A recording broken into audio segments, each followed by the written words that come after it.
আচ্ছা, তোমরা কি দেখেছো তোমাদের মিষ্টু রানী মানে আমার মিষ্টু সোনা কতটা ভূতনি হয়েছে? আর দেখো, আমাদের শুধু আনন্দটাই ছিল না, তার সাথে খাওয়া দাওয়াও ছিল। খাওয়া দাওয়া মানে ওই স্ন্যাক্স টাইপের, একটা করে সিঙ্গারা ছিল আর সাথে একটা করে রসগোল্লা। তো সেটা কিন্তু আমি খেয়ে নিয়েছি, মানে আমি সুযোগটা ছাড়িনি।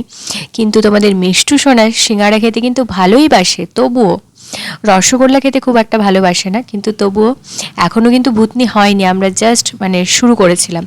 তো লাস্টে ওকে দেখাবো ও কীরকম হয়েছে, মানে ওকে চেনাই যায়নি পুরো, মানে পুরো ভূতনি যাকে বলে। লাস্টে তো আমরা ফোনগুলো রুমে রেখে দিয়ে চলে গেছিলাম, মানে এমনই যাচ্ছাতে অবস্থা হয়েছিল, জল টল দিয়ে যে ফোন রাখা যাচ্ছিল না সাথে, সেই জন্য রেখে দিয়ে যাচ্ছিলাম। তো হ্যাঁ, যেটা বলার ছিল যে মিষ্টু রানী তো খেলোই না, মানে ও বাড়িতে এত, আমি যদি সিঙ্গারা কোনোদিন নিয়ে আসি ওকে পুরো কোনগুলো ভেঙে ভেঙে দিতে হয়, ভেতরে মশলাটা খেতে পারে না ঝাল থাকে বলে, কোনগুলো ভেঙে ভেঙে দিতে হয়, কিন্তু ও খেলোই না। আর এই যে পুচকি একটা বনু দেখেছো, ও তো পুরো ওর সাথে সাথে দৌড়াচ্ছিল, মানে ওকে শুধু পিচকারি ওকে পিচকারি করেই যাচ্ছিল, মেরেই যাচ্ছিল, আর ও দৌড়াচ্ছিল, তো ওর সেই ভয় দৌড়াচ্ছিল, খাওয়া তো ভুলেই গেছিলো। আমি একটুখানি মুখে ভেঙে দিলাম আর দৌড়ে চলে গেছে, মানে এতটাই আনন্দ।